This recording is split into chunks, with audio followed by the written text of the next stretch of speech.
You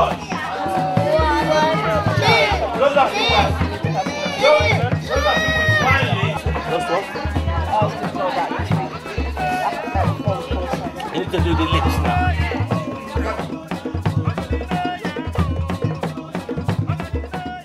Yes, said Professor Tony Ogogo, the one and only master of tie and dye and clay making in England.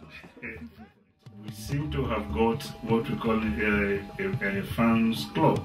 Yeah. Exactly. And it's amazing. I know of two families, and this is, one of them from Albania. And this is where we're talking about cultural, inclusion. You saw us first at Forest Gate at Manor Park. Yeah, Manor Park. It was 2 years ago. My little baby was 9 months then, and she enjoyed it very much. She was jumping and dancing. Well, we bought the CD, you know. Yes. Music. Oh, you bought a CD as well. So once in a while we put it in. All right. And I like, the rhythm and the learning through music. So, do you think this type of project is necessary for family or bringing families together? Of course. For myself, apart from my girl enjoying it, I have enjoyed it myself as well.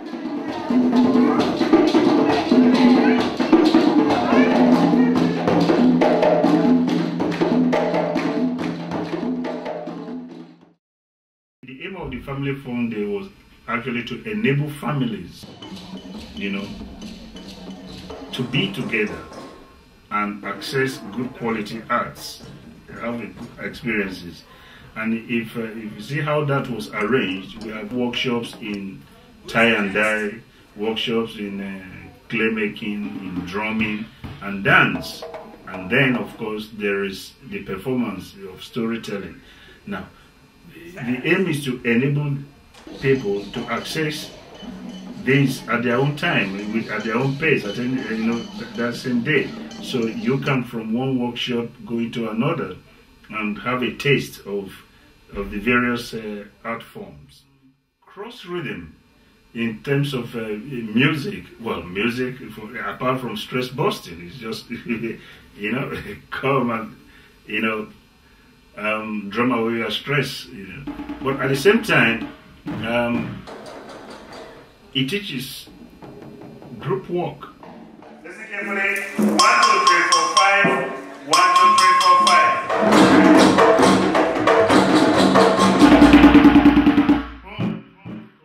Using cross rhythm, it is difficult when you have 20 people and in the same space, and you have about 5-7 different rhythms.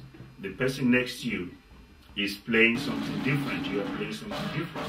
Now, that actually tasks your concentration skills. How much can you concentrate? In concentrating, how do you actually fit into this one piece of music? You cannot concentrate and live. Which means be on your own. Your concentration has to work alongside the team. So in a way, I always say you are, a team within a team. So you have about 5 different rhythms going on at the same time. It's about listening skills. As you are playing your own rhythm, are you listening? Are you concentrating enough to see that you are not going off from the team? African music is about that challenge. It's mainly about cross rhythm.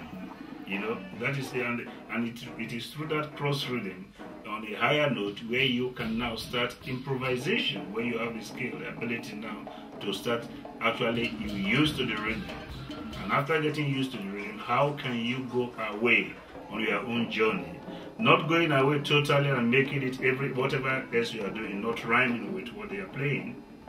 So whatever else you play, which is your own individuality, you are putting a signature into this music, which is improvisation. Whatever you do, it has to work alongside what is happening.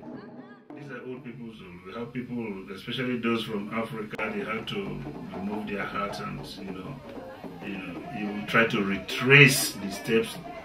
They have forgotten. Through our coming there, that was good. Not just those of African origin, even others. joining in, including the staff. So that was fun. It's really nice. In this place, there's an old man who was, is it 98 or 99? And to see a 99 years old, you know, dancing to African rhythm, you know, like a 15 years old, it's good. It's good. I think it's good for the spirit.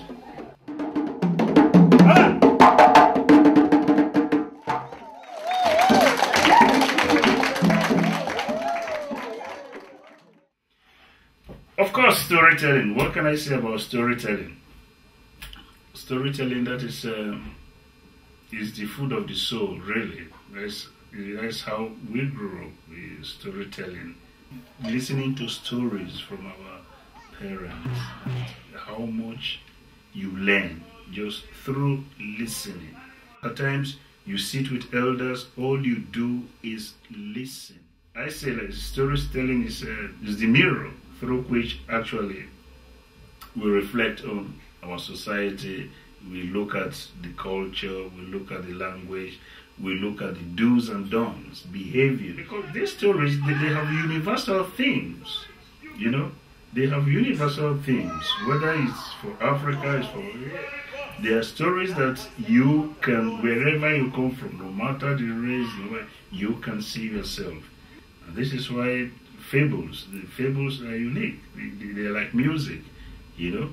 You know, it breaks barriers and, you know, and cultures. We use storytelling to sort of remind people where we are, you know, where we want to go, and who, you know, who they are. Hello! Hello! Everybody home? Yes. Everybody home? Friends. Yes. Hello! Hello! Alright, people, we're going to tell you a story. And this story that is coming all the way from a country called Mali. The story happened a very long time ago. A very long time. Ghana is a country in West Africa. In West Africa. This story is about a 7-year-old girl. People in Ghana, they will not call it spider. No. You know they call it... What's that? Were you going to say it?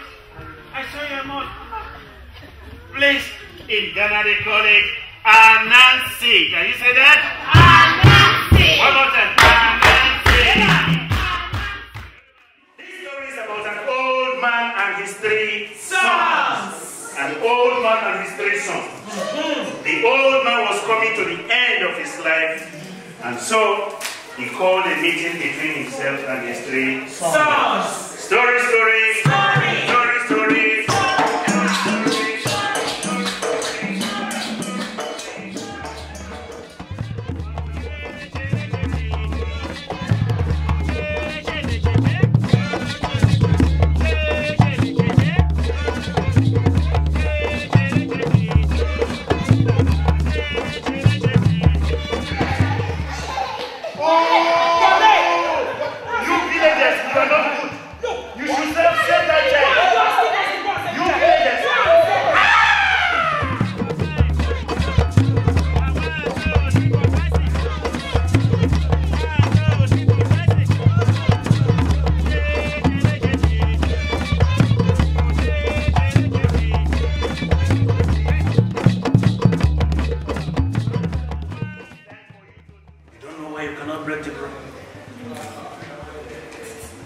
Who knows why you cannot break this?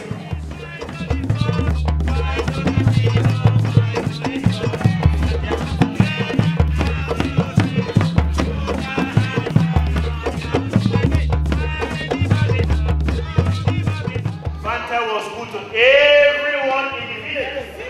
Fanta was a very good girl. Fanta never argued with mom.